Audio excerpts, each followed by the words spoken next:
جارێکی تر دێنەوەلاتان بینەرانی خۆشەویستی کەناڵی هیوا لەگەڵ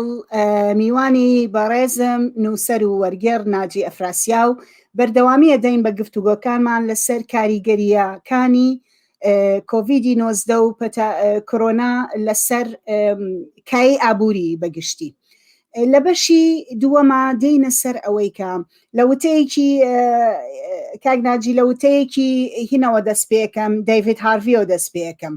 کە لە چاوپێکەوتنێکیان لەسەر مەسەلەی ئاسەوارەکانی کۆرۆنا ئەڵێ هەندێک لەو هەنگاوانەی کە نامان لە کاتی بابڵین لە ساڵی ڕابردووە لە کاتی کۆڤیدی 19 ڕێگای دنیایەکی باشتری نیشانداین.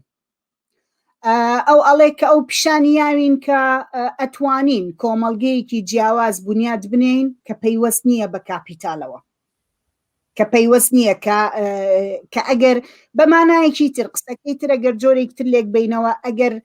کۆڤیدی 19 لە کاتێکا ڕوویبایە کە ئەم سیستەمە ئابووری تۆ باسر لێ کرد کە خۆی فشەڵە کە خۆی لەرزۆکە خۆی پڕە لە دژایەتی، ئەگەر سیستەمێکی تر هەبوایە ڕێگای دنیایەکی ئەکرا ئاسەوارەکانی کۆڤید زۆر لەمە کەمتر بێ بەسەر ژیان و بەسەر تەندروستی و بەسەر تەنانەت خراببوونی باری ژیان و گوزەرانی خەڵکەوە. لەم بارەوە پێم خۆشە بڕۆینە چەند سەرخاڵێک کە ئایا سەر چەند خاڵێکی دیاری کراوە. تۆ پێشتر لە بەشی یەکەما باسیەوەت کرد کە هێواشبوونەوەی بەرەمهێنان بەهۆی کۆڤیدەوە وای کرد کە ئەو گۆڵەی کە لە هینا هەیە لە مەسلەی گەشە پێدانە هەیە با بڵین لەوەی کە کەش و هەوا پاک بێتەوە، لەوەی کە کەمێک دەستمان سووکەین دەستی ئەم سیستەمە سووکەین لەسەر وێرانکردنی زەوی و زار و دارستانەکان و ئاو و ژینگە و هەوا و هەموو ئەمانە تا ڕادەیەک ئەم فرسەتەی هێنایە پێشەوە ئەم کاریگەریانەی کەم کردەوە فرسەتێکی یا بە زەوی کە هەناسەیەک بات لە دەرەوەی بەرەمێنانی سەرمایەداری. بەڵام مەسلەیەکی تر زۆر بەرچاو بوو. بۆ نمونە من باسکەم لە بەریتانیایە یەکێ لەو جێگانەی کە پێش لە کۆڤیدی 19 هێرشی گەورەی لەسەر بوو کەرتی تەندروستی بوو. خۆمانەزانین کە سیستەمی ئابووری سەرمایەداری کە نیولیبرالیزمی کردووە بە وەکو بابڵین بە هەژمونی کردەی خۆی لە 45 ساڵی ڕابردووە یەکێ لەو شتانی کە بەردەوام خەریکی بوون بە تایبەتیکردنی کەرتێک گشتیەکان بوون، وەکو کەرتی تەندروستی، کەرتی خوێندن، کەرتەکانی تری خزمەتگوزاری و سەرنەوەی ئەو مافانە بوون کە ئینسان لە کۆمەڵگەی بەتایبەت لە کۆمەڵگەی ئەوروپا لە ماوەی چەند بابڵین سەرەتای سەدەی 20وانە بەدەستی هێنابوون. بۆ نمونە تێکشکاندنی دەوری دەوڵەت لە دابینکردنی ژیان و گوزەرانی خەڵکێکە کە ناتوانێت کار بکە، یاخود کە بێکارە، یاخود کە نەخۆشە، یان کە پیرە، یان کە مناڵە. هێرشێکی بەرفراوان لەسەر ئەمانە هەبوو. بەڵام لە کاتی کۆڤیدی 19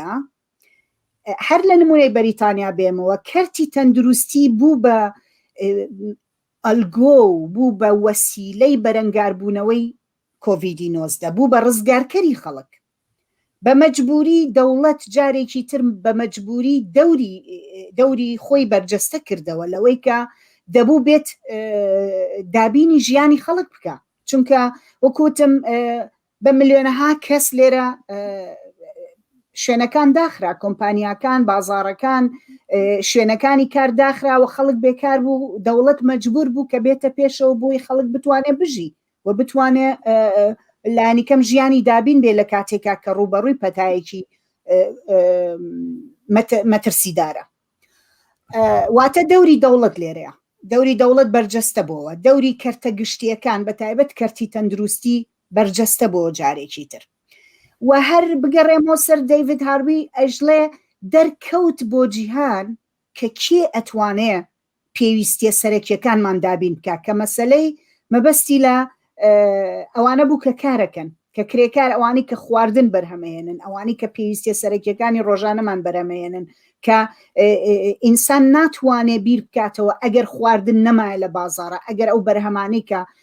با بڵین پێویستیە سەرەکیەکانی ئینسان دابینەکان نەبووە لە بازاڕە، ئەگەر خەسخانەکان نەبووایە و بۆ نمونە تایبەت بکرانە چیمان بەسەر هاو پێم خۆشە یعنی هینەکان سەرنجی تۆ لەو بارانەوە بزانم لەو ڕوانگانەوە کە کۆڤید-19 ئەم جۆرە لە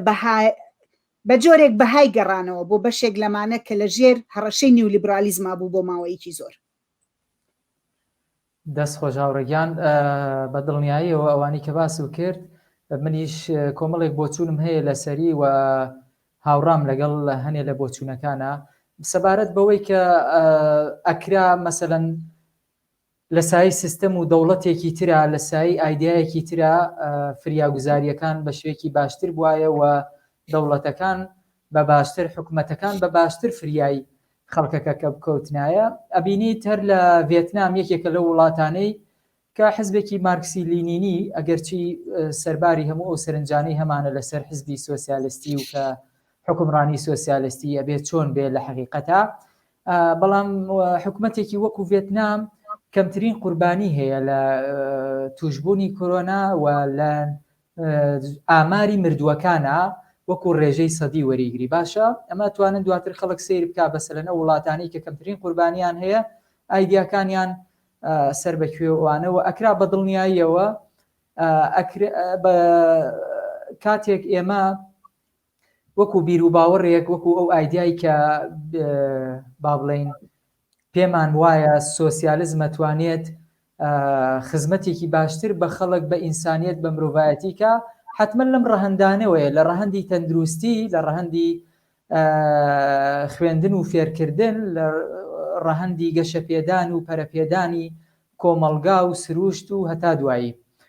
بۆیە بەدڵنیاییەوە ئەمە ئەکرا شتێکی باشتر یعنی خزمەت گوزاریەکان باشتر بواە لە سای حکومڕانیەکی ترا سەبارەت بۆ بۆچوونەی تر کە دەوری دەوڵەت لە سەردەمی نیولیبرالیزمە من بۆ خۆم بۆچوونێکم هەیە لە سەرم بابەتە پێشتر نیولیبرالیزم یا هەڵگرانی ئایدیای نیولیبرالیزم و قوتابخانەی شیکاگۆ و هەتا ئەگەڕێتەوە بۆ تاچەر و ڕێگان و ئەوان هەموو ئەوانە پێیان وابوو ئیتر دەوڵەت تەنیا ڕۆڵی پۆلیسە بینێت تەنیا ڕۆڵی ئەوە بینێت مەسەلەن پاسەوانی کۆمپانیاکان بکە پاسەوانی سەرمایەدارەکان بکە و هیچی تر ئیترە بێ بازار خۆی ئازاد بکرێت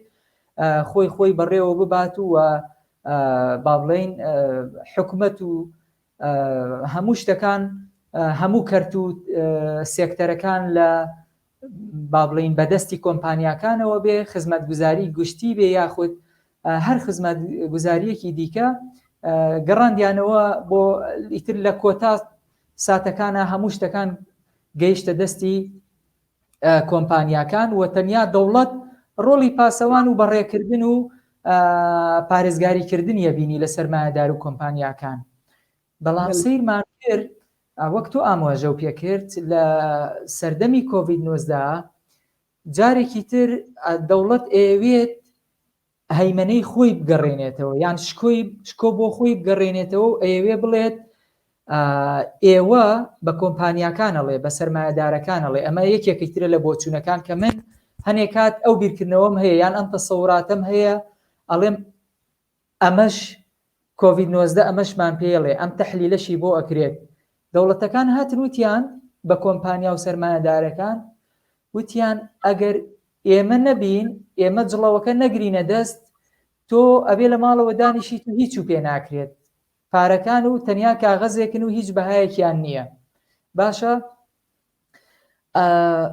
بینیمان یعنی ئەگەر چی بەداخەوە یعنی ئەم قسە کە ئەکرێت تەعمیم نییە ئێمە معلوماتم هەیە لە چەند هاوڕێ و دۆستێکەوە لە بەریتانیا کە حکومەت هاتووە بۆ نمونە ئەو پرۆژە بچووکانش کە زەرمەند بوون بە بۆنەی کۆرۆناوە لە مارکێتێک لە دوکانێکەوە بیگرە هەتا نازانم ئەگەر پرۆژە گەورەکانی گرت بێتەوە ئەمانە قەرەبوو کراونەتەوە یعنی پارەیان خسراوەتە سەر حسابەکان و تویانە قەرەبووی ئەو ماوەی کە کەرەنتین بوویت و لە ماڵەوە بوویت و ئەمانە ئەم قسە گەر بۆ وڵاتانی ئەوروپا بخوات بەداخەوە لە وڵاتێکی وەکو عێراق و لە کوردستان و لەم ناوچە شتەکە ئەگەر جاران مەسەلەن چینی هەژار بارگرانیەکەی ئەگەر بە پێوانەی بە کیلۆ بیپێوین با بڵێن قورساییەکەی لەسەر شانی 100 کیلۆ بوو بێت لە سەردەمی کۆرۆنا ئەم قورسایی سەرشانی بووە بە 300 کیلۆ، یعنی ئەگەر ئاوا وەک بە ژمارە بیپێوین ئەم بارگرانیە، یعنی سێقات بۆتەوە بارگرانی لە سەرچینی هەژار لە وڵاتە نەقەرەبوو نەکراوینەتەوە. بگرە ئێمە پێش ئەوەشی مەسەلەن بەهای دینار دابەزێت بە بیانووی کۆرۆناوە مەسەلەن موچەکان دواکەوتون، بازار داخراوە، دوکانار مەسەلەن ئیشی نەبووە، حەماڵەکان ئیشیان نەبووە، کرێکارەکان ئیشیان نەبووە، دوکانارەکان با بڵێن جگە لە دوکاناری ئەوەی خواردەمەنی ئەو شتانە سێکتەری دەرمان و خواردەمەنی لە هەموو دنیا ئەم شتە ئەم دوو سێکتەرە نەکەوتن. بەڵام هەموو پرۆژە بچووکەکان، هەموو کرێکاران، ئەوانەی ئیشی دەستی ئەەکەن، ئەوانەی حەماڵیەکەن، ئەوانەی موچەخۆرن و کرێکاری کەرتی گشتین، ئەوانەی کرێکاری کەرتی تایبەتن، هەموو ئەمانە زەرەرمەند بوون. هەموو ئەوانە من چەندین با بڵێن خەڵک ئەناسم کە لە کەرتی تایبەت نێراوەتە ماڵەوە، یاخود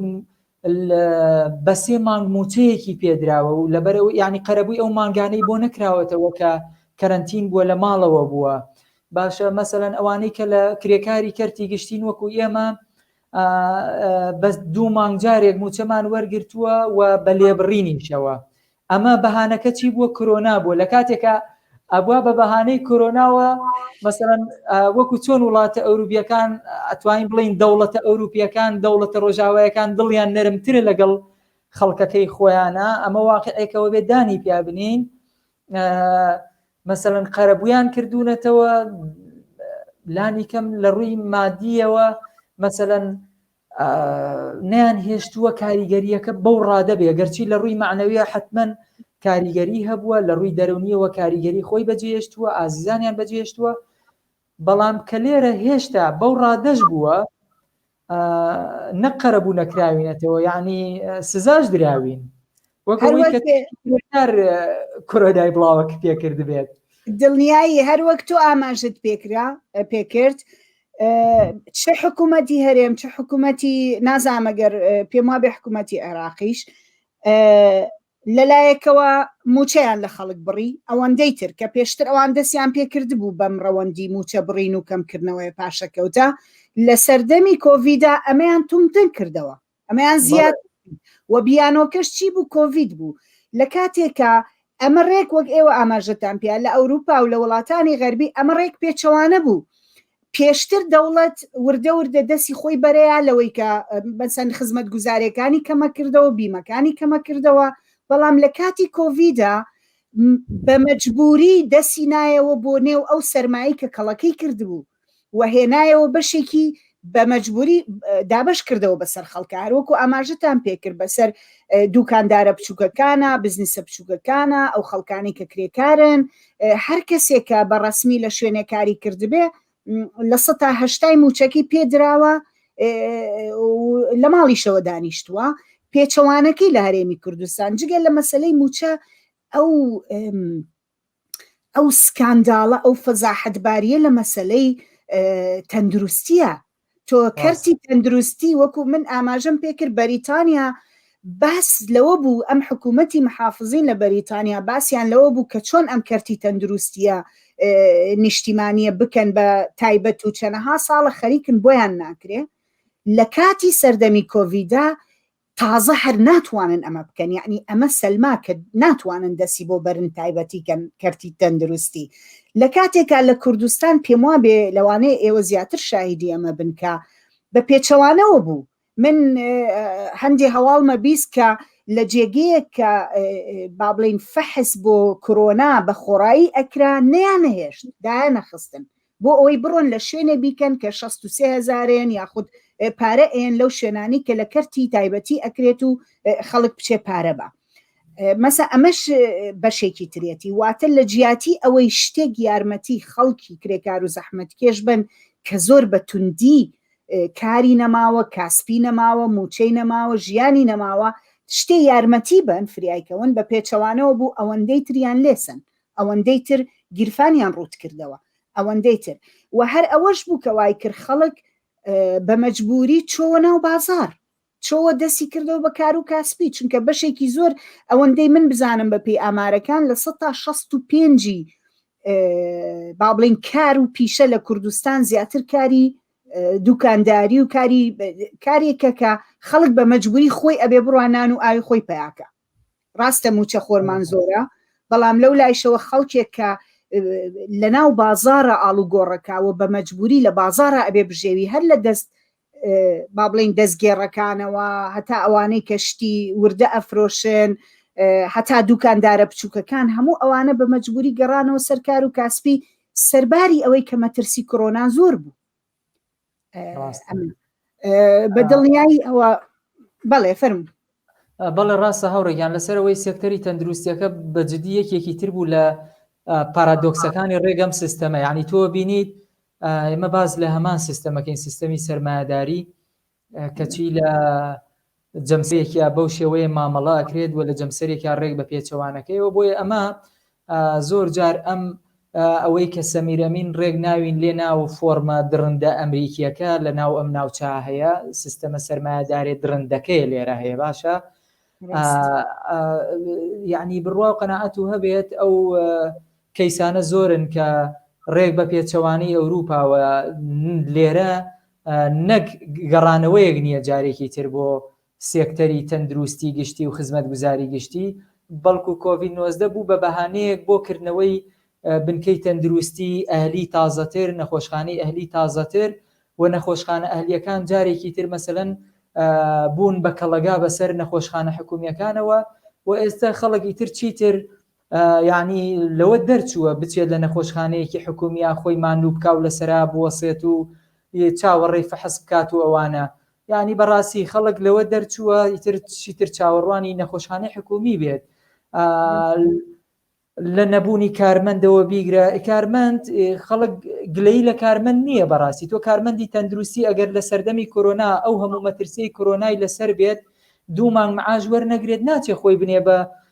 خۆی کا بە درعێک بۆ کۆرۆنا باشە لە نەخۆشخانەیەکی حکومیە، ڕەنگە ئەو کاتە بچێت لە نەخۆشخانەیەکی ئەهلیە لانی کەم موچەکەی دابین کراوە، لانی کەم کۆمەڵێ پارێزبەندی و ئەوەی کۆمەڵێ مەسلەی خۆپارێزی ئەوانی بۆ گیرێتە بەر، بەس تۆ لە ئێمە چەندین کەیسەیە کە خەڵک ڕووی کردوتە مەسەلەن نەخۆشخانەکانی کۆرۆناوە کەسێک نەبووە بەدەمیەوە بچێ یا کەم و کورتیەک هەبوو ئەوانە، بۆیە ئەمانە هەمووی بەڕاستی ڕێک بە پێچەوانەیە لە ئەوەی کە باسەکرێت ئێستا تۆڵی گەڕانەوەیەک هەیە مەسەلەن بۆ پەرەپێدان بە کەرتی گشتی یاخود کەردی تەندروستی لانی کەم دەست بۆ کەرتی تەندروستی یان پەروەردە نەبرێ لە ئەوروپا، بەداخەوە لێرە بە پێچەوانەوە کەرتی تەندروستی کەرتی پەروەردە خوێندر لە پاشەکشەیەکی زۆر گەورایە و هیچ پاڵپشتیەک ناکرێ. بە هیوام جارێکی تر بتوانین ئەم معادلە پێچەوانە بکەینەوە و بەرەنگاری خەڵک ڕۆڵی زۆرە بێ لە ماکە بتوانێت کە بەڕاستی نەهێڵێت لانی کەم خزمەت گوزاریە گشتیەکانی وەکو کەرتی تەندروستی و کەرتی پەروەردە ببن بە پارە و ببێتە سێکتەرێکی تایبەت. بڵێ بڵێ بە دڵنیایی ئاخر خاڵکە ئەمەوێ زۆر بە کورتی لەسەری بڕۆین، ئەویشەوەیە ئەم بارودۆخە کە ئاماژەمان پێکرد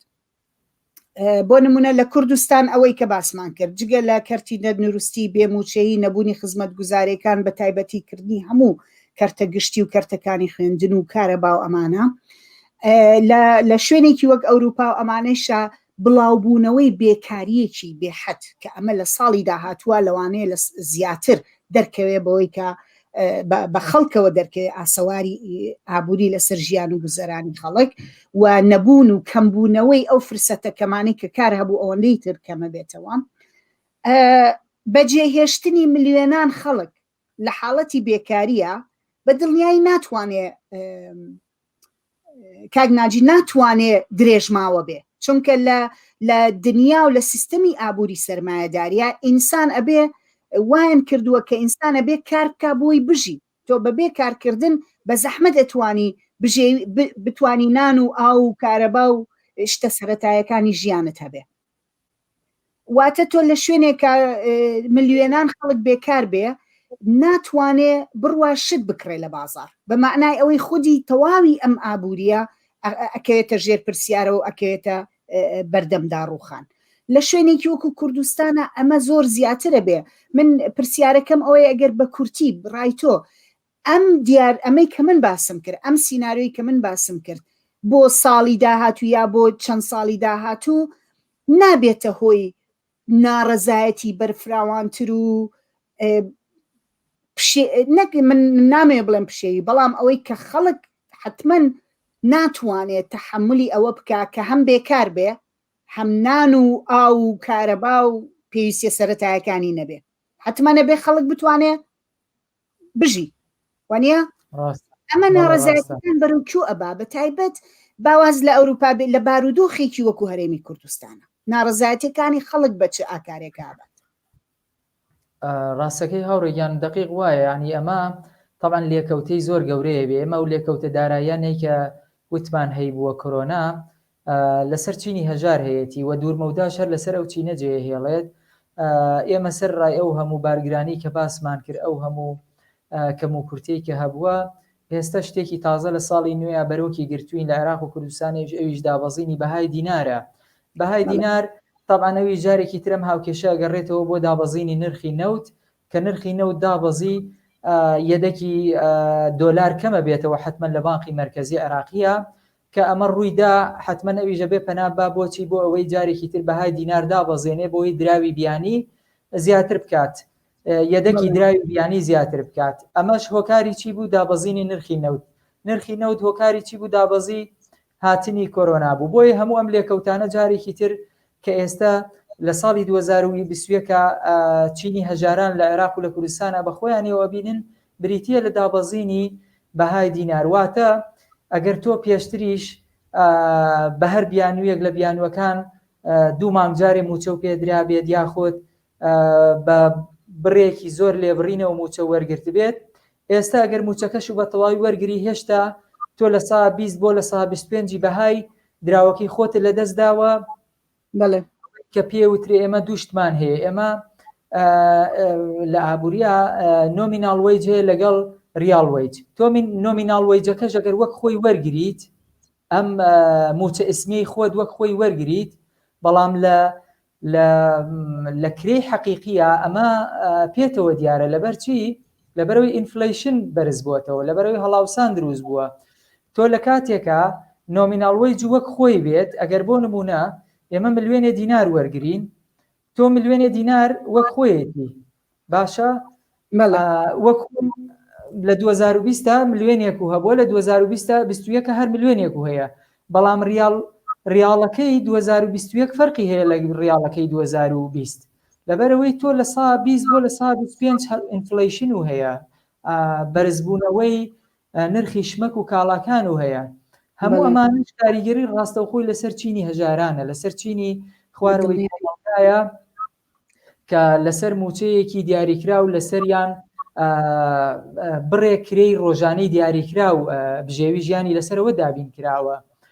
ئەمە واکات ناڕەزایەتەکان بە دڵنیاییەوە بەرز بێتەوە و با بڵین ڕێژەی هەژاری زیاتر ببێ ئەوانەی کە چیتر لە چینی مامناوەندا بوون توانیویانە مەسەلەن ئەگەر لە ساڵی 2019 توانیوێتی لە هەفتەیەکە یەک جار دوو جار بۆ نمونە خواردنی باشی وەکو ئەوانەی پڕپرۆتینن وەکو گۆشت و مریش بخوات ڕەنگە لە 2021 لە مانگی جارێکشان نەتوانێت بیخوات بۆیە ئەمە چیمان پێڵێت ئەمە پێمانەڵێ ڕێژەی هەژاری یعنی ئەوانەی لە چینی مامناوەند بوون یان نزیک بوون لە چینی مامناوەند یەنە خوارەوە بۆ چینی هەژاران بۆ چینی خوارەوەی کۆمەلگا ئەم ڕێژە شێوەیە بەرزە بێتەوە ئیتر ئەبێت چاوەڕوانی ئەوە بی بەڕاستی وەڵامدانەوەی یان بەرەنگاری خەڵک چییە وەڵامی خەڵک چییە وەڵامی کردەی خەڵک چییە بۆ ئەوەی کە بتوانێت بارودۆخی خۆی باشتر بکات وەچیتر بەهانەیەک نەدا بەدەستەوە زۆر جار من یەک شتی خەڵکم یان ئەوانەی خەڵکی عاموانی کە مارکسەڵێ هیچیان نییە لە دەسیبەن ئەوەم پێ ناخۆشە کە زۆر جار بەهانەیە هێننەوە بۆ مەسلەی کۆرۆنا. یعنی ئێمە ئەبێ هەرگیزە و ئامارانەمان لەبەرچاو لا نەچێت کە هەتا ئێسش ئەوانەی کە لە ئەفریقیا بە نەخۆشی زۆر بەسیط لە ئەفریقیا ساڵانە چەند میلیۆنەها خەڵک ئەمرێت، میلیۆنەها خەڵک ساڵانە لە برسا ئەمرێت. بۆیە ئەم هستریا و هەڵاعلامی کە لەسەر کۆرۆنا دروست بووە ئەبێ ئێمە لێکدانەوەیەکی ڕەخنەیشمان هەبێ بۆی ئێمە ئیتر قبوڵی نەکەین بە ناوی کۆمەڵێ ڕێکارەوە کە سوودی نەبێ بۆ چینی هەژاران، با بڵێن ئەتوانی بڵێن زۆر گوێڕایەڵی ئەو گوتارە تاگڕەهەندە نەبین. بەڵێ زۆر سوپاس دەکەم بۆ ئامادەبوون. بینەرانی خۆشەویست، هیوادارم بەرنامەکە سوودی هەبێ لەو بارەوە کە گفتوگۆ و شیکاریەکی هەمەلایەنە هەمەڕەهەندەمان کرد لەسەر مەسەلەی کاریگەریەکانی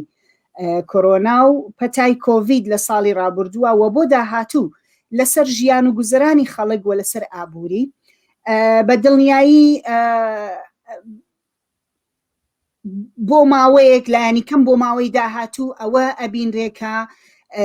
ئەم ئاسەوارانە تونترە بێتەوە بەسەر خەڵکەوە، بە تایبەت لە شوێنێکی وەکو هەرێمی کوردستان کاریگەریەکانی لەسەر ژیان و گوزەرانی خەڵک خراپترە بێ و بەو پێش مقاومەت و بەرەنگاریە کە خەڵک لە مانگی 12 ئەم ساڵە دەستیدایە لە کوردستان دووبارە ئەبێتەوە، جارێکی تر بە هێزێکی زیاترەوە دێتە مەیدان و بەرگری لەوە ئەکاکە لانی کەم ئاستێک لە ژیان و گوزەرانی خۆی نەک بپارێزێ بەڵکو هەوڵ باکە کە ژیان و گوزەرانی خۆی بەرەو باشتر بەرێ و هەوڵی گۆڕینی سیستەم و ئەو نظامە باکە ئەوەندەی تر بە بیانووی پەتای کۆرۆنا ئەوی بەرەو هەژاری و بەرەو نەهامەتی زیاتر بووە. من دووبارە سوپاسی میوانەکەم نووسەر و وەرگێڕ ناجی ئەفراسیاو ئەەکەم، سوپاسی ئێوە ئەەکەم بۆ ئەوەی کە لەگەڵمان بوون و گوێتان گرت و بینەری ئەم بەرنامەیە بوون. جارێکی تر وە بیرتان دێنمەوە کە تکایە بەرنامەکانمان شێر و لایک بکەن لە پلاتفۆرمەکانی فەیسبوک و ئینستاگرام و گوگل و تویتەر و بە تایبەت لە یوتیوب شێری بکەن و سەبسکرایبی بکەن هەتا بتوانن بینەری بەرنامەکانمان بن بە بەردەوامی. شەوێکی شاد بۆ هەموو لایەک.